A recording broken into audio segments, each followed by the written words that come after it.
Bem-vindos ao nosso terceiro episódio do ParticCast, o podcast da Partic, Saúde de Excelência a um clique. Nesse episódio de hoje nós vamos trabalhar longevidade com sentido, o papel da geriatria no envelhecer.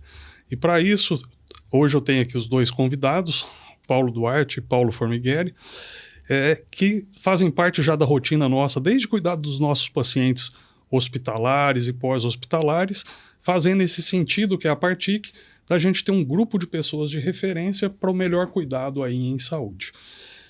Paulo, fala um pouquinho de você, por favor, Paulo Duarte. Olá, Leon. Olá a todos. Queria dizer que é um prazer estar aqui com você, do lado do Paulo Formighieri. É uma honra para mim. Viu, Leon? Obrigado pelo convite. Bom, eu formei em 2005, fiz a residência médica de clínica médica, depois de geriatria, depois vim fazer doutorado, todos residência e doutorado no HC, e depois eu fiz uma especialização em cuidados paliativos pela Universidade de Salvador, na Argentina. Fiz depois a prova de título, e desde então tenho atuado nessa busca assim, de implementar, tanto na minha vida prática clínica, um envelhecimento saudável, ativo com os nossos pacientes, e trabalhar também na formação de pessoas, sejam geriatras, sejam não geriatras, na disseminação do conhecimento da geriatria e gerontologia para os nossos colegas, principalmente os colegas médicos. Ótimo. Que eu acredito que a geriatria, os conhecimentos da geriatria, eles precisam ser expandidos para profissionais não geriatras também, sabe? Porque todos nós, exceto o pediatra, atendemos e atenderemos pacientes idosos. E se eles são... Com esse envelhecimento da população cada vez maior. Exato. Aí, então, né? Todas as especialidades. Então, são pacientes que são mais vulneráveis a efeitos adversos de tratamentos, de propedêuticas de investigação. Então, a gente precisa ter um cuidado a mais com essa população, e eu acredito que a disseminação de conhecimento é fundamental para isso. Perfeito. E você, Paulo Formighieri? Olha, inclusive entre os pediatras atendem as avós, né? E as avós são os avós, né, são parte importante da propedêutica pediátrica, né? Bom, eu fui chocado ali dentro da USP, né? Então eu fiz a graduação, a residência em clínica e geriatria, comecei a residência em 2001 e fui seguindo o caminho, né? Então eu fiz residência em clínica, residência em geriatria, mestrado, doutorado, e sou médico assistente do HC, da geriatria do HC desde então. Eu fiquei ali dentro desse ambiente acadêmico, que é a parte importante aí desse ciclo de formação. E desde o final da graduação e residência, na verdade, desde o primeiro ano da faculdade, eu já me envolvia com as atividades da geriatria, nas ligas acadêmicas, enfim, fui me vinculando a isso.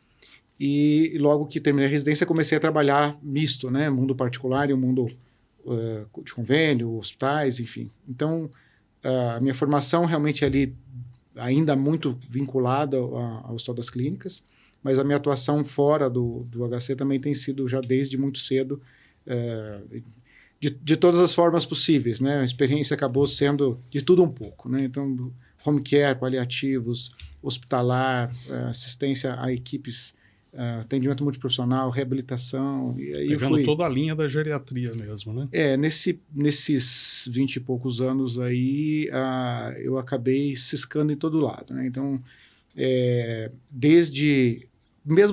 mesmo a minha atuação atual no HC, ela é bastante mista, né? Eu trabalho com instituição de longa permanência junto ao hospital, e trabalho com ambulatórios de entrada, de triagem, idosos de alta dependência, idosos em reabilitação, idosos de enfermaria. Então, eu sempre gostei muito de abrir esse leque, né? Ter a geriatria como uma visão do envelhecimento em qualquer circunstância, e sempre um pouco inquieto com essas coisas, né? E esse eu acho que é um cuidado hoje, principalmente, eu falo que é uma das especialidades, tanto a pediatria quanto a geriatria, é aquele resgate que a gente tem hoje da clínica médica realmente, que é aqueles que estudam toda a parte de todos os sistemas orgânicos de cada paciente, né? E a partir disso aí, como é que é o envelhecimento que você vê, Paulo Duarte, como o envelhecimento do século XXI? O que significa envelhecer bem? A Organização Mundial de Saúde, ela define assim, envelhecimento ativo assim, como estratégias de oportunidade, de otimização de saúde, então saúde no seu sentido mais amplo, bem-estar físico, psíquico, social, oportunidades, então oportunidades de participação social, oportunidades de viver o envelhecimento da maneira que lhe convier, porque o envelhecimento é muito heterogêneo, sabe, Leão? Conforme a gente vai envelhecendo, você terá algumas preferências, eu terei outras, o Paulo terá as dele. Então, a gente respeitar muito essa questão da autonomia, da individualidade. A gente tem que tomar muito cuidado com a hora que a gente vê receitas de bolo, de como vai ser o envelhecimento ideal de todos nós, porque é muito heterogêneo. E segurança. Segurança é algo muito importante também para o envelhecimento ativo. Seguridade social, na questão do respaldo econômico que o paciente tem, e segurança de ir e vir, segurança de subir um degrau, de não cair numa rua, né? De ambientes acessíveis também para os idosos. Então, são três nuances preparado, né? Exato. Hoje em dia tem as estratégias das cidades amigas do idoso, então são alguns critérios que as cidades têm que preencher para que sejam consideradas amigas do idoso, e realmente ambientes que sejam favoráveis e para esse envelhecimento com participação social, com saúde e com segurança, né? Ótimo.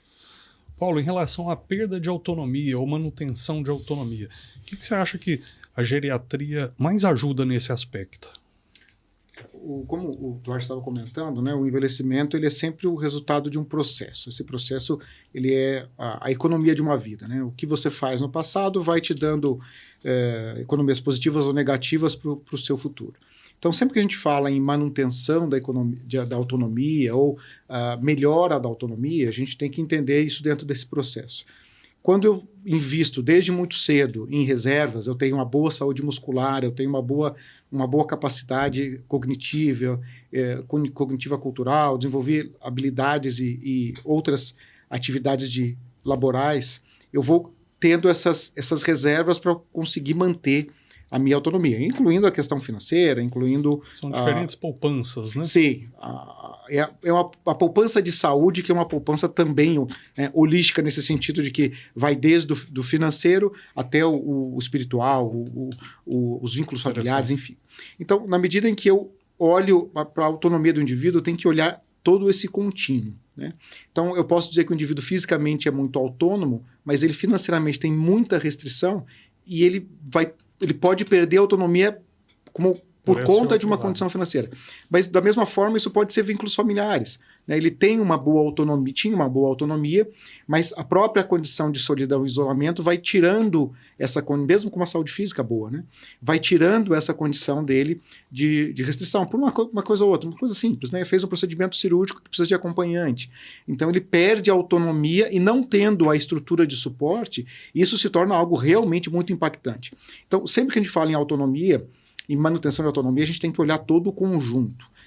E é claro, algumas coisas são estruturantes, né? Quer dizer, autonomia física, eu preciso ter uma condição de locomoção, porque isso faz parte do mínimo para eu conseguir a autonomia. Autonomia cognitiva, eu tenho que ter uma condição de saúde cognitiva suficiente para poder julgar o que eu posso, não posso, que eu devo, não devo fazer. E aí entram questões, né, afetivas, né, as questões espirituais. Todo esse conjunto vai determinando quanto o indivíduo consegue se autodeterminar e quanto esse desejo pode ser transformado de fato em ato, né? Então, eu quero ir para a praia para descansar minha cabeça. Bom, eu tenho condição física, financeira, apoio, deslocamento. Então, não existem palavras mágicas, existe a individualidade, mas a gente sempre precisa olhar o conjunto. Perfeito. Eu lembro muito disso aí, que tem alguns pontos que às vezes que a gente nem para perceber, que às vezes não faz parte da nossa realidade, né? Mas, por exemplo, uma vez eu fazendo cateterismo em um paciente por volta de uns 70 anos de idade, e eu falei, o que aconteceu? E era uma síndrome aguda, ele tinha tido uma dor no peito, foi para o hospital, já estava lá e já foi para fazer o cateterismo. E ele falou, estava indo para a escola. Falei, nossa, interessante, estava indo para a escola. Ele falou, já estou no 3º ano. Falei, nossa, coisa boa, e aí, o que o senhor está achando? Ele falou, eu já aprendi a ler, agora eu já não pego mais ônibus errado. Então é uma coisa que a gente, às vezes, até capacidade de leitura e coisas que, às vezes, fazem parte realmente do dia a dia, de locomoção, e que essa parte, seja pública, seja privada, a gente tem que ver como um todo mesmo, né? Interessante. Só uma questão rapidinha, porque dentro desse contínuo, um limitante, e até dentro das ideias mais recentes da ONU, né, em relação ao conjunto das capacidades intrínsecas, extrínsecas, o indivíduo pode ter uma grande capacidade de autonomia num conjunto de atividades, só que a autonomia depende da interação com o ambiente. E quando você parte dessa interação para o que tem repercussão de decisão de outros, por exemplo, poder público, uma decisão simples de um semáforo que demora mais ou menos para fechar e abrir, o ônibus que tem uma identificação mais adequada, enfim. Né? Então, a autonomia ela precisa da interação dos fatores externos. E aí entram outros atores, né? Que não é só o investimento e a poupança individual. Eu preciso ter também uma poupança coletiva de sociedade. Fundamental, né? Desculpa, Paulo. né? Não, é isso mesmo, é a questão da interação homem com o ambiente, né? A gente não está isolado, né? Então, eu gosto muito desse conceito que você falou, poupança, aí, da questão da construção do capital, porque os pacientes conseguem entender um pouco melhor. Sim. Então, dessa questão do capital físico, cognitivo, cardiovascular, né? Cardiorrespiratório, músculo esquelético, visual, auditivo, né? Um dos principais fatores de risco modificáveis para demência é a audição. Então, um poder público que garanta, por exemplo, acesso a aparelhos de amplificação sonora para os idosos, você está reduzindo a médio e longo prazo demência. Só que isso é política de Estado, médio e longo prazo. Você não vai colher a curto prazo, né? Sim. Não deveria ser política de governo, mas de Estado. Então, catarata, por exemplo, então as questões das aferências, e porque é isso que o Paulo comentou, da questão da gente estar inserido dentro de um ambiente que é muito hostil, né? Que é muito hostil. E hoje, com as novas tecnologias que a gente pode deixar de citar, porque as tecnologias também vieram para nos ajudar, mas elas também podem segregar. E aí a gente tem que inserir o idoso nesse mercado, nessa ferramenta, né, de inserção digital, para que ele consiga também ser mais autônomo e independente com o uso dessas novas tecnologias. Né? Isso é fundamental, interessante. Em relação à síndrome da fragilidade, Duarte, o que é a síndrome da fragilidade e como que a gente pode tentar evitar isso? Eu acho que uma forma mais clara de tentar explicar a síndrome da fragilidade, ela é um conjunto de manifestações clínicas, então ela é uma síndrome, né, de sinais e sintomas que elevam o estado de vulnerabilidade do idoso. Então, você pode ter um idoso de 60 anos frágil e um de 80 anos não frágil. O paciente frágil, ele interna mais, ele tem mais efeito adverso de medicamento, ele tem desfechos maiores em internação, em morte, em dependência funcional, em institucionalização. E mais importante do que identificar o frágil é identificar o pré-frágil. Porque o frágil, às vezes, frágil é fácil identificar. A gente vê no consultório o nosso paciente caminhando, aquela entrada ali, sentar, nossa, né? A velocidade de marcha muito lenta, né? Uhum. E agora, o pré-frágil que é importante. Identificar as causas que estão por trás. E aí, já emendando até naquela primeira pergunta, é isso que talvez tenha nos atraído, acho que para quase os geriatras, essa questão da multicausalidade, né, das síndromes geriátricas, que o paciente tem, ele tem uma alteração cardiovascular, ele tem uma alteração respiratória, ele tem uma alteração musculoesquelética, e que atuar, às vezes, em um fator só não vai resolver o problema, né? Então, a gente fala, o tratamento impecável das partes não trata o todo. E aí, a gente precisa de colegas, de bons colegas, que às vezes a gente encaminha para alguns colegas, e por isso a importância da Partic aí, né? Colegas que a gente possa confiar, trocar informações mas tem que ter esse olhar do todo. Tem que ter olhar do todo. Então, acho que a geriatria foi isso que nos apaixonou antes de fazer a residência, né? Na escolha lá da prova de R3. Então, acho que um dos motivos é isso, a questão da visão holística do paciente. E como evitar ali? Você acha que estratégias que, às vezes, em relação à fragilidade... Então, a sarcopenia e a fragilidade tem as causas primárias, né, e as causas secundárias, assim. Então, a inatividade física, né, esse é um fator muito importante, o sedentarismo. A baixa ingestão energético-proteica, aí não vamos falar só de proteína, vamos falar também de energia. Os pacientes comem, às vezes, mal, né, comem pouco e comem mal, os idosos. E o tratamento, a identificação e o tratamento de doenças que vão gerar essa chamada síndrome da fragilidade, que é um estado de maior vulnerabilidade. Então, o fenótipo, o clássico fenótipo da fragilidade, que é o que cursa com uma disfunção imunológica, uma desregulação neuroendócrina e a sarcopenia. A sarcopenia hoje é tida como uma CID, né? Tem classificação internacional de doença, ela é tida como já uma doença. Redução de músculo, de função, mais do que de massa, de função, de qualidade muscular. É um músculo que, mais do que a massa, ele tem alteração de placa mioneural, tem entremeamento de gordura entre os músculos. Não é um músculo que perde a sua qualidade e a sua função, o seu tórax, né? Então, e isso vai aumentar o risco de eventos adversos. A sarcopenia, ela está dentro, Leon, do guarda-chuva da síndrome da fragilidade. A síndrome da fragilidade inclui sarcopenia, mas não se restringe a ela.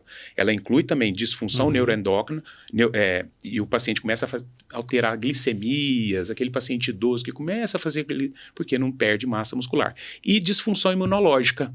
Eu falo, mas esse idoso está tendo 3 pneumonias, 4 pneumonias por ano. Por que ele infecta tanto, né? Porque é esse quadro multi... A imunidade dele a imunidade tá muito, né? Linfócito T, né? E às vezes não tem uma prova específica, né? Você vai precisar mais clinicamente pelo que você falou. A fragilidade, desde que foi proposto, né, como uma síndrome isolada, como um elemento isolado, o frágil, o adjetivo de frágil, né? Você olha um idoso que qualquer pessoa olharia e diria que é frágil, ele por si é um adjetivo, né? Aquele indivíduo que quebra fácil. Mas enquanto construído enquanto um conceito de síndrome, isso é um pouco mais recente, nem tão recente mais, né? Já tem aí seus mais de 15 anos. O que talvez seja interessante na sua pergunta, em relação ao que fazer, né? A gente tem um limiar, então todas essas condições que vão facilitando a formação de um quadro de fragilidade, elas tendem a ter inicialmente algum grau de reversibilidade ou variação. Por exemplo, eu emagreci por conta de um pós-operatório, eu emagreci porque eu fiz um regime, né? Então eu perdi massa muscular. O problema dentário que às vezes não está conseguindo muito comer. Comum, exatamente. Né? Muito comum. Então eu tenho um progresso nessa perda, eu perdi massa muscular, mas eu ainda não entrei num ciclo espiral, né? Eu ainda não afetei de uma maneira sistêmica o meu conjunto corpóreo fisiológico, né? Então, a fragilidade, ela tem esses componentes que eles vão interagindo. Então, eu tenho lá uma série de doenças crônicas que vão afetando a minha imunidade e isso impacta na minha condição inflamatória. Então, eu tenho uma condição inflamatória que vai e volta. Eu tenho uma massa muscular que vai e volta. Perco por um motivo, recupero um pouquinho, né? Eu tenho uma condição nutricional por restrição de dietas, etc., que vai e volta. Se você atinge um determinado momento em que você junta um prejuízo ou muito intenso de ou um conjunto de prejuízos pelo menos esses 3 elementos principais formativos, a ponto de você entrar num espiral de declínio, quer dizer, eu quebrei aquele meu limite em que eu conseguia ir e voltar. Então, eu entro num espiral. Quando essa conjunção de fatores chega num ponto de corte individual, isso vai me levando para baixo. Quer dizer, eu parei de me alimentar com a alimentação proteica adequada, perdi essa massa muscular, fiquei mais indisposto, qualquer esforço me deixa fadigado. Eu paro de andar, eu paro de sair na rua. Bom, se eu paro de sair na rua, eu perco mais massa muscular. Isso é o elemento principal do meu metabolismo. Menos metabolismo, menos apetite. Eu paro de comer, eu me afasto mais da proteína, fico mais sedentário. Meu sistema imunológico, que já tinha um processo inflamatório para as minhas outras doenças, começa pela redução da massa muscular a aumentar a minha inflamação, o que eleva mais catabolismo proteico. E aí eu entro nesse espiral que vai me levando para baixo. Então, se eu conseguir precocemente detectar, olha, esse indivíduo está com atitudes ou situações de saúde que potencialmente pré-frágil vão levá-lo a uma fragilidade, eu consigo intervir de maneira mais eficiente. Se ele entrou no espiral, a intensidade da minha intervenção precisa ser muito maior para conseguir sacar ele fora desse espiral. E aí, a gente já, nesses anos todos, tentou uma série de intervenções farmacológicas, suplementares e etc. E o que sobrou disso tudo foi o seguinte: o exercício, mas com muita intensidade, suplementação proteica e controlar o máximo possível as condições orgânicas e doenças e etc. Só que a partir desse limite do espiral, essa intervenção ela tem que ser feita de uma maneira muito incisiva mesmo, muito intensiva e incisiva. Não é fácil tirar esse indivíduo do espiral. Então, quanto antes você perceber o pré-frágil, maior a chance de você falar assim, não vamos deixar para ultrapassar a barreira ali, porque quando ultrapassa fica difícil. A gente chega no chamado plano inclinado da vida. Só para baixo. Só para baixo. Não, mas é fundamental, porque não é opção, né? É muito importante que o paciente e a família entenda que não é... né? Obviamente, todos nós temos opções, mas se ele não tiver uma opção diferente, uma mudança nesses aspectos, principalmente no pré-frágil, ele recuperar isso aí vai ser muito difícil e encurta tempo e qualidade de vida, não é só tempo, né? Exato. Esse eu acho que é um ponto importante também. Em relação à família e envelhecimento, qual que é o papel da família aí nas orientações, geralmente, em relação a envelhecimento? Eu acho assim, falando consultório, assim, você está me fazendo essa pergunta, estou me lembrando do consultório. A gente trabalha muito a questão de mindset, né, de mentalidade, de quebrar preconceitos. Alguns são preconceitos etários mesmo, que o idoso não vai aprender coisa nova, que o idoso não pode começar uma academia porque tem 80 anos, que ele não pode melhorar a sua dieta, que ele já é ranzinza, que a personalidade dele já é assim, ele não vai melhorar. Então, desmistificar alguns conceitos para o paciente e para os familiares também, sabe? Que já chegam com uma descrença mesmo, que às vezes leva para resolver um problema pontual, mas eles não acreditam em grandes mudanças. É mais difícil mesmo mudar, mas não é só o idoso que tem dificuldade de mudar estilo de vida, nós também temos, né? Acho que o grande segredo da medicina é a gente ajudar para que o paciente, e empoderá-lo, né? Porque o agente de mudança é o paciente, o médico está ali para orientá-lo, a família está ali também para ajudar, e fortalecer e reforçar as atitudes positivas que aquele paciente tenha, né, para que ele ganhe. Então, assim, a gente tem que trazer a família para o nosso lado, para o nosso time. Mesma coisa em cuidado paliativo, né, por exemplo, essa pergunta clássica, né, quando o familiar não quer que conte um diagnóstico, né, dê uma má notícia para o paciente idoso. Não adianta a gente brigar com a familiar. Você está errado, seu pai tem direito de saber, sua mãe, 80% dos pacientes querem saber o que tem. Você tem que chegar a sós, depois conversar com a filha, explicar para ela que o pai pode ter questões que só ele sabe, que ela não sabe, que eles têm direito de saber. Então você vai precisar resolver. Que ele vai resolver, né? Porque é um paciente que pode ter meses de vida, um prognóstico, né? A gente tem algumas escalas prognósticas que a gente consegue usar só para nos nortear, não é para cravar para aquele paciente, para nos nortear algumas medidas que a curto, médio e longo prazo que a gente pode adotar. Mas eu acho que assim, trazer a família para melhorar o ambiente, inclusive, né? A gente brinca, às vezes tem paciente que não tem depressão, tem vida ruim mesmo, né? Então a gente melhorar esse ambiente onde ele está inserido, né? Não, perfeito. Alguma coisa diferente que em relação a esses cuidados, porque tem o programa também que é feito para prevenção aí, né? Eu acho que o tema idoso e família hoje, ele poderia ser gasto um tempo muito longe em discussão de vários aspectos, né? É difícil porque você tem que escolher algumas abordagens. Uma dos aspectos que eu acho que me chama a atenção atualmente nos idosos, especialmente os idosos mais funcionais que eu vejo dos ambulatórios preventivos, é que a família o núcleo familiar deixou de ser um ponto de suporte para muitos idosos, no sentido de ser aquela família que resolve as coisas que ele não conseguiria resolver, dá apoio quando ele precisa, enfim.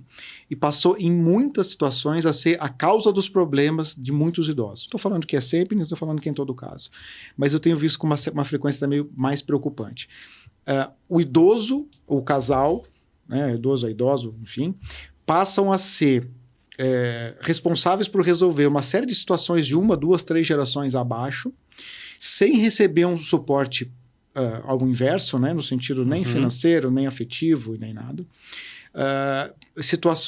Inúmeras situações de familiares de segunda e terceira geração que voltam a morar com esses idosos e geram uma mudança tremenda na rotina de vida desses idosos.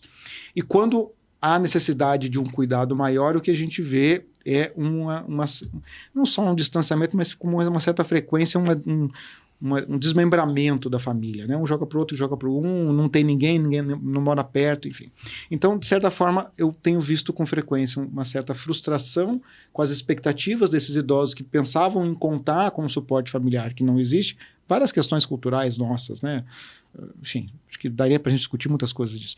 E também, ao contrário, uma situação do idoso muito impactado negativamente por situações que ele teve que absorver que não era diretamente da responsabilidade dele, primeira, segunda, terceira geração para baixo.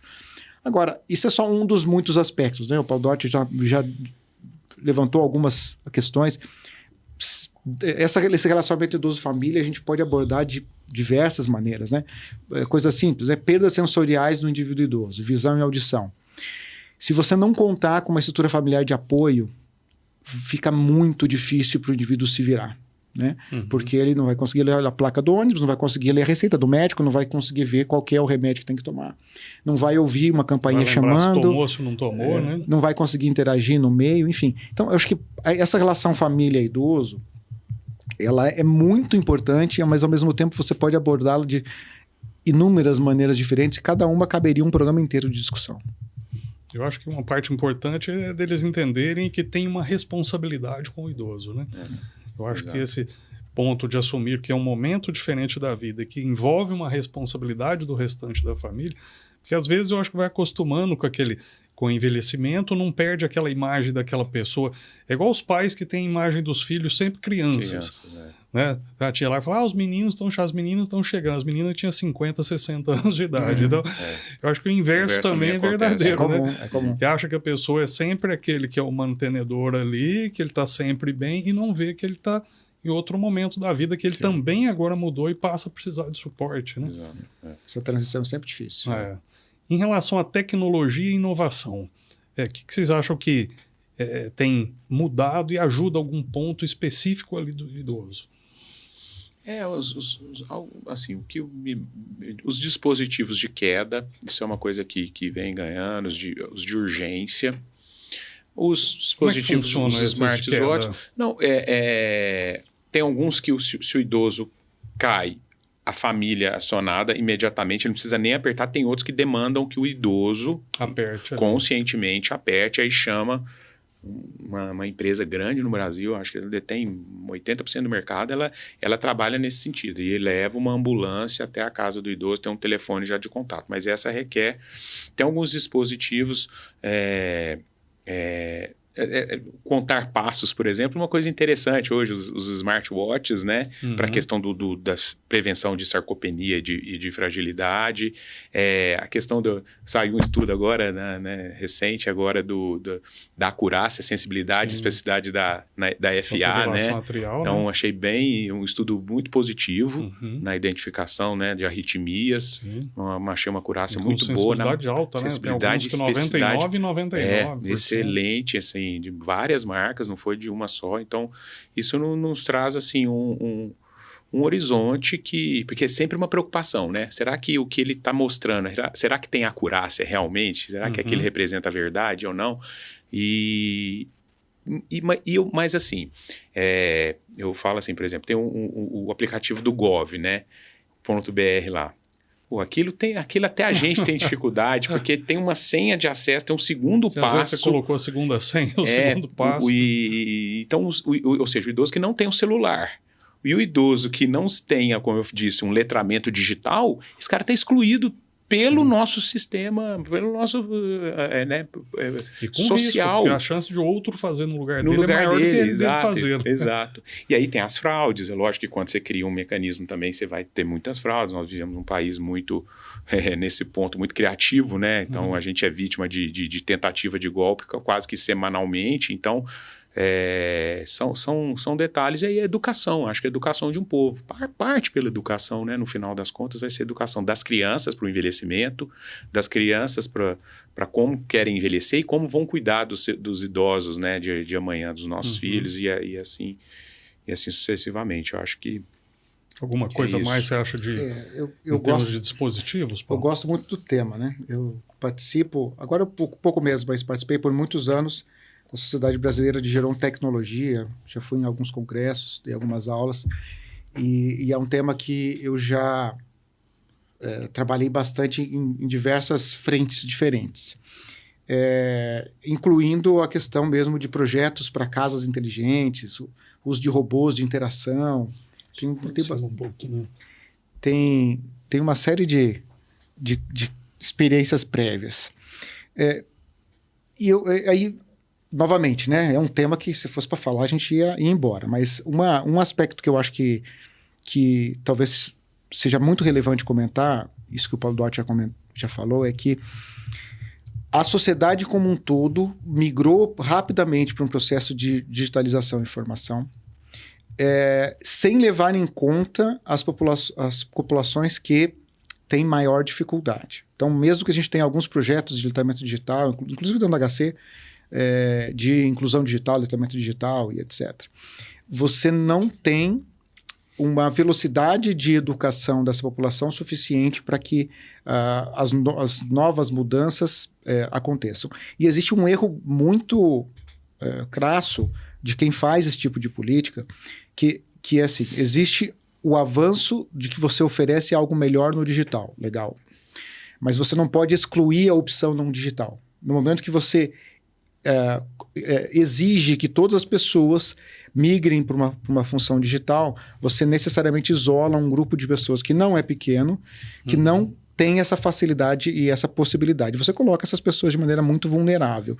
Isso é muito claro em bancos, mas em inúmeras situações, né? Sim. Documentação, interação com qualquer compra que se faça, até mesmo mercados que retiram o atendente de caixa, colocam tudo no digital, enfim. Esses idosos rapidamente estão conseguindo interagir e aprender coisas que a gente até achava que eles não iam ter essa possibilidade. Já são usuários muito frequentes de redes sociais, são usuários frequentes de internet. Na casa do vovô tem uma LAN house, que eles fizeram um projeto muito legal, com, eu acho que uns 30 computadores numa enorme de uma sala, e os idosos não saem de lá. E estão sozinhos lá e ficam e vê filme e entra internet. Então, eles conseguem. Mas a velocidade com que o mundo está caminhando para a digitalização, e excluindo as possibilidades não digitais, isso tem sido tornado muitos indivíduos vulneráveis a esse tipo de situações. Golpes, incapacidade de fazer, abdicar de fazer certas coisas, ir para determinados lugares porque sabe que não vai conseguir lidar com um pedágio eletrônico, com um problema, isso e aquilo. E na questão realmente dos dispositivos, né, houve uma facilitação interessantíssima do cuidado, de trazer o cuidado de saúde para dentro do domicílio através da tecnologia.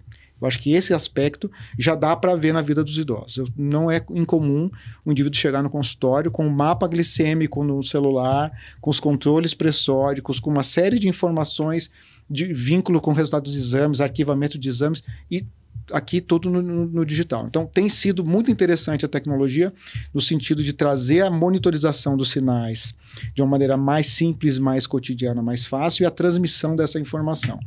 E aí os ganhos de tecnologia que são muito amplos, né? Se você for olhar desde da parte de arquitetura, engenharia, comunicação, monitorização de grandes populações, sensores de movimentação, de quedas, disso, sensores cada vez mais Neuralink está se tornando algo potencialmente no futuro próximo real, né? E não simplesmente um filme futurista. Então acho que a gente vai ter muitas coisas boas, mas novamente a gente tem que tomar muito cuidado, não só do que a gente oferece, mas do que a gente retira, né?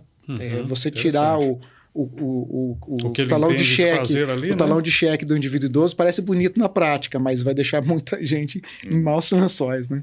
Exatamente. Eu vi até um projeto interessante desse aí, mas assim, não tem nem jeito de comparar o tamanho do Brasil aí realmente, que é um em Singapura, que é aquele de... Hong Kong e Singapura são... Passou a oferecer para toda a população, e nós estamos falando, quando você fala assim, idoso, a gente pensa em idade muito avançada, pessoas a partir de 40 ou 45 anos de idade, ou seja, estaríamos incluídos, e é oferecido um letramento digital, e recebendo. Então, ele volta para a universidade 1 ou 2 anos para entender disso, de realmente entender da parte, e também de inteligência artificial. Mas, claro, Singapura é a cidade no totalmente mundo, diferente. É uma cidade no mundo em que a gerontecnologia, porque é uma população muito idosa lá, a gerontecnologia lá é o símbolo do que há de melhor no mundo, é Singapura. Interessante. Não, e você vê que tem um investimento do Estado ali para preparar realmente a população para essa exclusão que vocês falaram aí, né? Perfeito. Paulo, como a gente está no papo aí bastante, como já foi falado várias vezes aqui, daria para cada tema para ir bem longe ali, mas precisamos terminar. Como mensagem final, o que você falaria? Bom, agradecer o convite para os pacientes aí, principalmente pacientes, também. É dizer que, como diria Arnaldo Antunes, não há nada mais moderno do que envelhecer, né? Acho que a outra opção ninguém quer. Então, assim, envelhecer é um presente, é uma dádiva, mas para envelhecer com qualidade, a gente precisa traçar algumas estratégias e começar o quanto antes, né? A executá-las para que a gente consiga trabalhar todo esse capital físico, biopsicossocial, espiritual, financeiro, para que a gente consiga usufruir de uma velhice, né? Com a maior qualidade possível.